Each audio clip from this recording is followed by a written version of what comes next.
Хүмүүс зөвхөн тавхан өдрийн минь төрөгийг их сурвалж ярилцлагын маань ээлж дугаар эхэлж байна. Миний өнөөдрийн зочин стратеги судалгааны хүрээлэнгийн судлаач Бям Панд ирсэн байна. Сайн өдрийн минь төрөгийг. Энэ өдрийн минь төргийа. Америк нэгдсэн улсад засаг захиргаа өөрчлөгдөөд ер нь гадаад бодлого нь хэсэг хугацаанд их тодорхойгүй байлаа шүү дээ. Дэлхийн хэвлүү Трамп яах бол их бол гэх их олон удаа ирж ирсэн.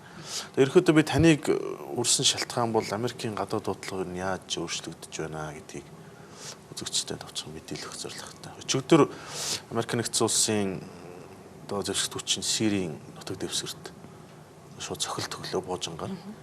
Өмнө нь бол Дональд Трамп ярихдаа Сирд бол исламын улс нь чухал болохоос Асадыг буулгах нь бидний зорилго биш гэсэн байсан шүү дээ. Тэр энэ 7 хоногийн дундуур та үтсэн байх энэ химийн зэвсэгт ордож олон хүн нас орсон хэрэг гарсан. Тэгэхээр энэ ерөнхийдөө Америкийн бодлого өөрчлөлтөө гэж хэлж болох уу? Ойрхон дорнод юм уснууд. Ер нь өмнөх ерөнхийлөгч Обама ерөнхийлөгч ажиллаж явах үед бол Америкийн бодлого бол ойрхон дорноос илүү Аз намхан талаараа чиглэх хандлагатай байсан. Тэгвэл бол яг ерөнхийлөгч Обамаг ажиллах сүүлийн хугацаанд бол ойрхон дорнодын хямрал ялангуяа Сиртэй холбоотойгоор бол их хурцдсан ийм асуудлууд гарч исэн. Трампын хувьд бол ерөнхийлөгч болохоос өмнөх кампанит ажлуудын үеэр бол бас яг таны хэлжсэн түрүүний өгнүүдийг хэлжсэн те ерөнхийдөө Асадын дэглэмтэй бол бид нар тэмцэх зорилготой биш. Тэр исламын ус бүлэглэлтэй тэмцэх зорилготой гэдгийг бол ярьж исэн.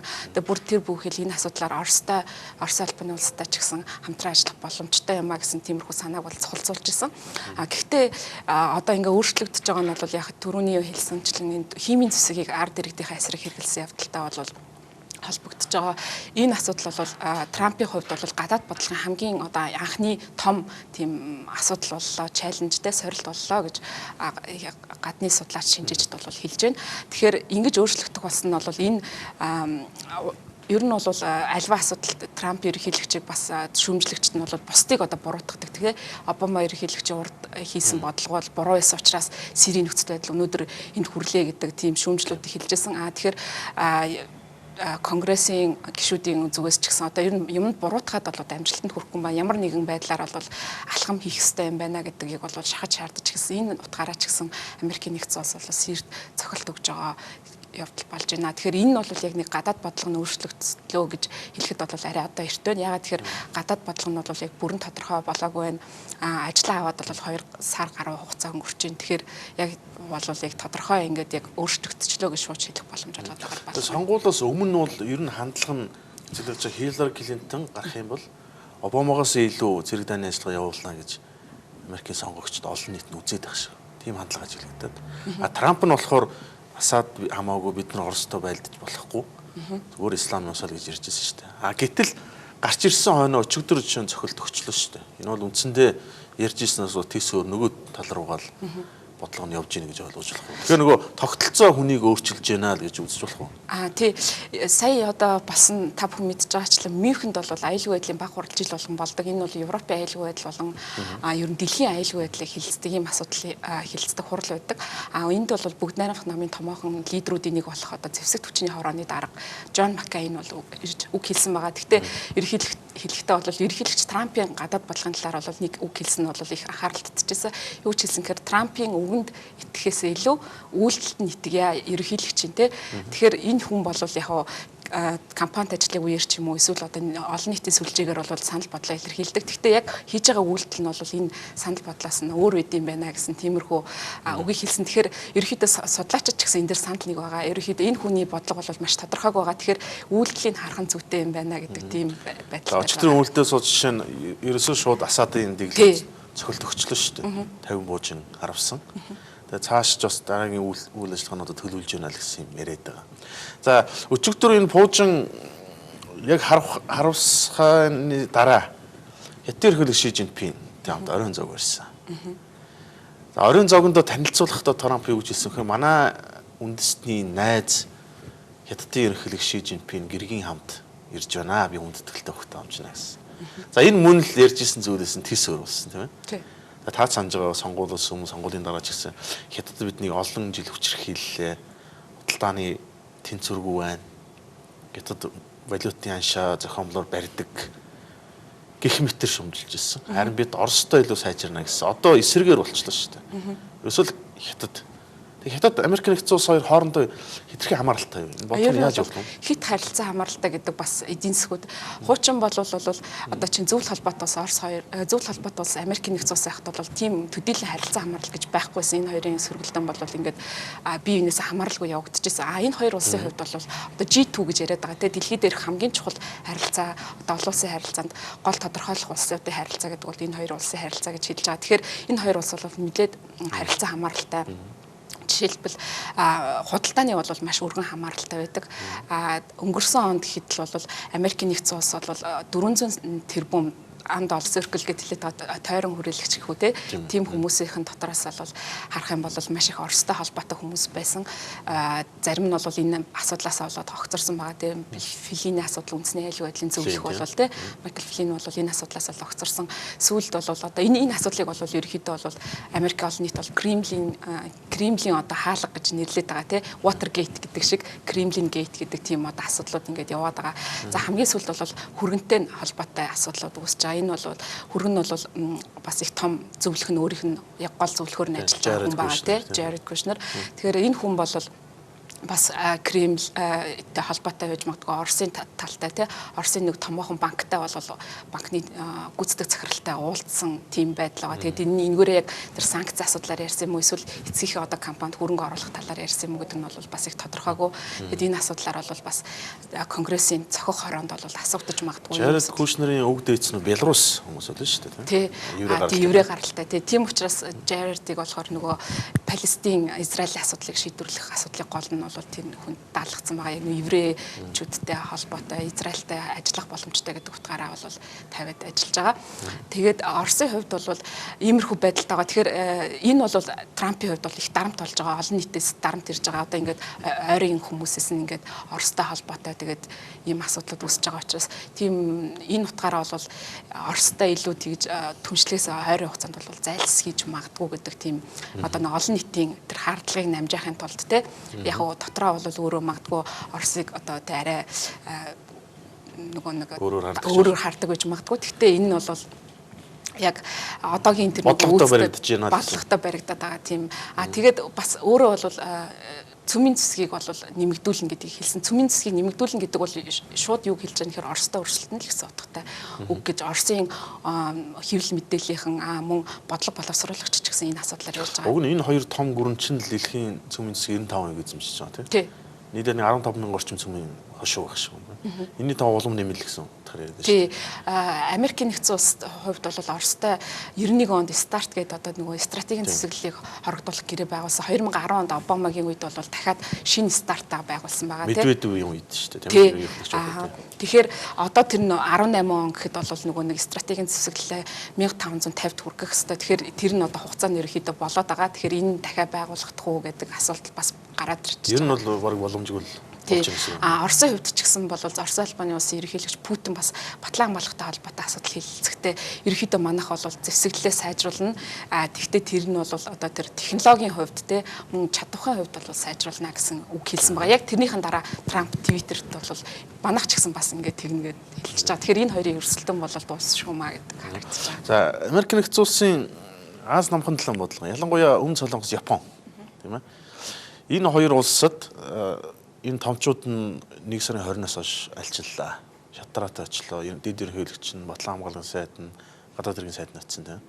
Тэгээ энэ хоёр улсыг цөмийн зэвсэгтэй болгох тухай асуудал яриад эхэллээ шүү дээ. Энэ бол баг тун ойрын ирээдүйд ч юм асуудал болж байна шүү дээ. Та энэ талаар гэж болох. За бас ерөнхийлөгч өмнөх ерөнхийлөгчийн үед бол нөгөө Аз намхан талаад чиглэсэн дахин тэнцвэржүүлэх бодлого гэдэг бодлогыг хэрэгжүүлсэн ойрох дорндоос анхаарлаа шилжүүлээд Аз намхан талаараа шилжүүлэх хэрэгтэй юм а. Энд бол эдийн засгийн гол өсөлт явагдаж байна те.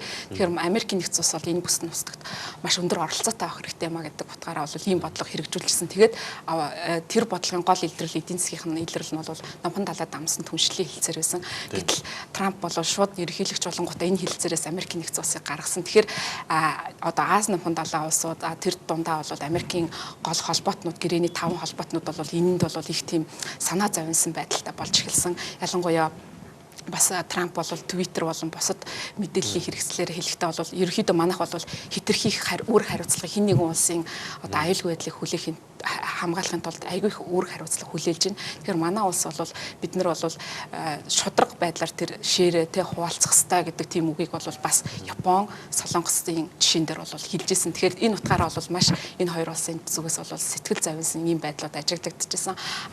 Энэ утгаараа одоо Америкийн нэгдсэн улсын томоохон албан тушаалтнууд энэ байдлыг нь одоо арай намжаах гэж тэдний сэтгэлийг амраахын тулд бол ээлж дараатай одоо айлчсан. Бид нар бол холбоотын хിവэрээ шүү. Танай холбоотны гэрээний үүрэгт хүлээсэн үүргээ биелүүлэх болно гэдгийг хэлсэн. Ялангуяа Абет ерөнхийлөгчтэй уулзахдаа ерөнхийлөгч Трамп бол энийг бүр онцлон зохиж хэлсэн. Апо өөрөө бас хоёр удаа очсон. Тий. Япон болон түүний эзэмшилт байгаа газар нутаг гэдэгт нь одоо Синкаку Дайо гэдэг тэр арлын асуудлууд бас орж байгаа юм байна гэсэн тийм юмнуудаар бол тайлбартай судлаачид бол хэлж байгаа. Тэгэхээр энэ асуудлыг бол бид нар хамгаалсан хിവэр болон танай аюулгүй байдлыг гэдэг тэр баталгаагаа бол өгсөн байгаа. Тэгэхээр энэ ингэж хэлж байгаа тохиолдолд бас л нөгөө төр хэлж бодлого нь бол Америкийн нэгдсэн улсын бодлого бол Аз намхан талаар оролцоотой байх хэвээр хүйтэн дайнаас хойш 1945 оноос хойш бол Америкийн нэгдсэн улс бол энэ бус нутгийн аюулгүй байдлыг хангаад ирсэн юм улс байгаа. Тэгэхээр энэ улсгүйгээр бол нөгөө бусад холбоотнууд болон бусад орнууд бол оршин байх боломжгүй гэдэг тийм учраас Америкийн нэгдсэн улс тийм амархан гараа явчихгүй байх. Тийм нөгөө цөмийн шүхэр дор улсууд нь байж байгаа шүү дээ. Тэгэхээр тэр цөмийн шүхрээ тийм амархан авчихгүй байх. Тэгэхээр энэ нь болохоор нөгөө бусад хоёр улсын зэмсэгт болох амбиц нь тийм ч амархан бий болчихгүй байх гэж би бодож байна. За НАТОгийн асуудал байна. Трамп бол бас л адилхан ирсэн тийм. НАТО 900 тэрбум доллар зарцуулдаг жилдээ. За Америкийн нэгдсэн улс $40 нь. Үлдсэн нөгөө өндөр хөгжилтэй улс руу гарахгүй байна гэж байна. Шинэ Герман саяхан ер нь канцлер Ангела Меркель батлан хамгаалах салбарын зардлыг нэмэхгүй гэж шийдвэрлэжлээ шүү дээ. Олон нийтэнд ч баг зөвшөөрөхгүй байх шүү. Тэгээ энэ чиглэлээр яах бол Америк? Меркель бас айлчилсан байгаа тий. Трамптай уулзаад тэгээд айлчлахын үеэр бас нэг үг хэлсэн байгаа. Манайх ерөнхийдөө бол нөгөө Америкийн талаас шаардж байгаа утгаар тэр магадгүй тэр үгэндээ бол хэлсэн байсан. Юу гэхээр манайх бол 2024 он гэхэд бол 2% та хүргэнэ. Өнгөрсөн жил гэхэд бол 8%, 18% жил өсөлттэй манай батлан хамгаалах гэсэн. Ерөнхийдөө бол 2024 он гэхэд бол энэ нөгөө Уэльсийн гэрээнд бол уулзалтаар дээд хэмжээний уулзалтаар улс орнууд амлалт авсан те нөгөө дотоодын нөхцөлийн 2% та хүрэх хэрэгтэй гэдэг тэр амлалтаа биелүүлнэ гэд хэлсэн байгаа. Тэгэхээр ерөнхийдөө хэрвээ Трампын зүгээс нөгөө бизнесмен гэдэг утгаараа бол альва ямиг тэнцүү хувааж явах хэрэгтэй. Тэгээд нэг нь илүү их гаргаад нөгөөх нь илүү их хүртэхсгүй ч гэдэг юм уу те гаргаагүй хэсэг нь. Тэгэхээр энэ утгаараа бол шахаж шаардах болно. Тэгэхээр НАТО оршин тогтнох ч гэдэг юм уу энэ эвсэл байхын гол юу нь бол бусад холбоотнууд нь бол үүрэг хариуцлагатай ухамсарлах хэрэгтэй гэж Америкийн нэгдсэн улсаас бол үзэж байгаа. Тий. Тэгэхээр бол Америкийн нэгдсэн улсын хас бол шахаж шаарсан хിവэр их болно.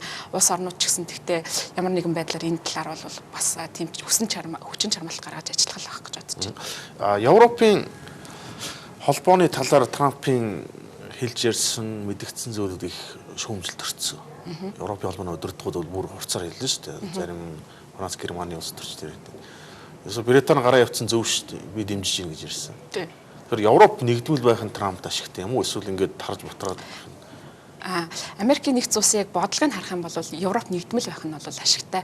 Та бүхэн мэдж байгаачлан одоо 45 оны дараа тий дэлхийн 2 дугаар тоонд болсны дараа бол Европод бол Америкийн нэгдсэн улс ерөнхийдөө Европ бол нэгдмэл байх хэрэгтэй юм байна. Европ хөгжлөхгүй байх юм бол энэ дайн гаргаад одоо дэлхийг хамарсан дайн гарч болох юм байна гэдэг бол Америкийн засаг захиргаа тэр үедээ бол одоо ойлгосон ухаарсан тийм байдал гаргасан. Тийм учраас бол маршийн төлөвлөгөө гэдгийг бол хэрэгжээд Европыг сэргээн босгосон байгаа тий. Тэгэхээр энэ бол Америкийн нэгдсэн улсын одоо 45 оноос хойш Трумны засаг захиргаанаас хойш баримталж байгаа одоо Америкийн нэгдсэн улсын гол бодлого Европ бол нэгдмэл байх хэрэгтэй. Нэгдмэл байж одоо нөгөө трансатлантик холбоо маань бэхжиж явах хэрэгтэй. Тэрэнд бол НАТО те Европын холбоо бол байх хэрэгтэй. Энэ утгаараа бол Британиг нөгөө нэг Европын холбооноос гарлаа гэдэг тийм нөгөө санал хураалт бүх нийтэд санал хураалт авлаа хийх гэж яхад бол Обама ерөнхийлөгч бити гараач гэдэг тийм үгнүүдийг бол хэлж ирсэн. Гэхдээ Трамп бол оффистаа ороод одоо ингээ ажиллаад эхлэнгүүт бас бодлого нь жоохон өөрчлөгдөж байна. Европын холбоо бол одоо сайн юм а байх хэрэгтэй юм а гэдэг үгнүүдийг бол бас хэлж байгаа. Тэгэхээр бас л нөгөө бодлоготой баригдаад Америкийн үндсэн одоо тэр ашиг сонирхол нь юу юм бэ гэдэгтээ бол захирагдаад явах гэж бодож байна. Тэгэхээр өөрөөр хэлбэл Дональд Трамп бизнес эрхэлдэг шоу зугаан цэнгэний ертөнцийн холбоотой хүнийг нөгөө үндэсний эрх ашиг сонирхол гэдэг юм тогтолцоо нь өөрчилж байна л гэж ойлгож болох уу? Тийм үнэсний. Тэгээд бас өөрийн ингээд харах юм бол мэдээж эхлээд ингээд их юм хурц мэдээлэл өгж байгаа нь бол миний бас босод судлаачдын ч гэсэн үзэж байгаагаар босод асуудал дохио болох гэжсэн бас тактик байж магадгүй те. Бид нар ингийн шүүгээд айлгachгууд бас тосуудаас ингээд санаа зовноо тэрэнгүүт яг үндсэн бодлого нь бол энэ бас ингэчиж магадгүй юм биш үү гэдэг тийм нөгөө дохио өгжсэн ийм мессеж өгжсэн бодлого байж магадгүйгээс бас бос хүмүүс хардаад байгаа. Тэгээ магадгүй тийм ч байж магадгүй те. Тэр хүн санамсаргүй байдлаар ингээд бодлогогүй хэлчихсэн биш. Цаанаа бас тэр цаанаа бодоод зөвлөгөөтэй ярьж л байгаа шүү тий. дээ. Тэгчээд яг уу жинхэнэ нөгөө албан ажиллаа хийгээд ирэнгүүт шал өөрөөр яг нөгөө үндэсний эрх ашигтаа захирагдаад Америкийн яг тэр үндэсний эрх ашиг гэж юу гэдэг нь тэр бодлоготой л захирагдаад ажиллаж байгаа байх гэж бодож байна. Тэгэхээр энэ дээр бас нэг сонирхолтой тайлбар байгаа юм. Трампыг бол анх ингээд улс төрд гараад 1 жил гаруй хугацаанд явж байхад энэ хүн бол тогтолцооны эсрэг тийм анти эстаблишмент гэдэг шүү дээ. Хиллари Клинтон болохоор яг одоо байгаа тогтолцооны нэг хэсэг энэ хүн юм өөрчилж чадахгүй. Трамп бол тийсэр юм өөрчлөө гэж ярьж ирсэн. Одоо хэвлэлүүд болохоор барууны хэвлэлүүд болохоор Трамп үнэхээр тогтолцооны эсрэг байсан уугүй юу? Үг хэлээрээ л тийм байсан баг. Тэгэхээр биш яг тогтолцоогоо яг одоо хэрэгжүүлээд эхэллээ л гэж ярьж шүү дээ. Харин яг бас тийм хэлжсэн анх бол өөрийгөө бол бас тэгсэн ш би гадна байдагтай би бол энэ бүх одоо Wall Street ч гэдэг юм уу тэр хүмүүс бол одоо Америкийг залгиж ин тэ 2% бол Америкийг одоо бүгдийг удирдах чинь би бол арай эсрэг өөрөөр ажиллана одоо нийт ард түмний төлөө ажиллана ч гэдэг юм уу тиймэрхүү өгнүүдийг хэлжсэн. Тэгтээ бол яг одоогийн харж байгаа бодлогод нь бол нөгөө establishment дотроо өөрөө орцсон тэр нь яваад байгаа тийм юм харагдаж байгаа. Тэгэхээр бас ийм том артиклууд гарч ирсэн тий бас хэвлүүдээр гарч байгаа. Үнэхээр энэ хүн яг тэр anti establishment movement-ийн юунда байна уу үгүй юу гэдэг тийм бас эргэлзээ бол харагдаж байгаа. Гэхдээ бол рейтингийн бол бас өндөр байлгаж байгаа нэг асуудал бол яг хоо бос ерөнхийлөгчтэй харьцуулахад бол Буш, Обама бол яг одоо яг ийм ижил хугацаанд ажиллаж 60% та рейтинг нь бол байжсан. Клинтон ерөнхийлөгч, Билл Клинтон ерөнхийлөгч бол 53% та ерөнхийдөө яг ийм хугацаанд бол байжсэн. Тэгтэл одоо 40-с 44% та бол ийм агентлагуудын гаргаж байгаа мэдээлэлс бол харагдаж байна. Тэгэхээр энэ бол харьцангуй бага үзэл. Гэхдээ бол ерөнхийдөө рейтинг бол өндөр гэж үзэж байгаа. Тэгэхээр энд бол гол энэ бол эдийн засгийг нөгөө төрийн оролцоог багасгах гэдэг нь бол хүмүүст их таалагдж байгаа. Тэгээд бас энэ нөгөө цагаачлалын их асуудлаар бол их тийм хатуу чиг шаган баримталж байгаа нь бол яг жирийн одоо Америк иргэдийн хувьд бол бас их таалагдж байгаа бодлого гэж тийм учраас нөгөө дэмжигчд нь дэмжихээ байх нь тий дэмжсэн хിവэр байгаа тэр гол нөхцөл нь бол эдгээр бодлоготой холбоотой гэж хэлээд байгаа. За цагийн бол асуудлын сонирхолтой өрсөн зэгсэн танд баярлалаа. Таны судалгааны ажилд амжилтсая. За баярлалаа. Их сурвалж ярилцлагын маань ээлж дугаар хөндөрлөө. Ирэх бямб гарагт иргэн уулзъя.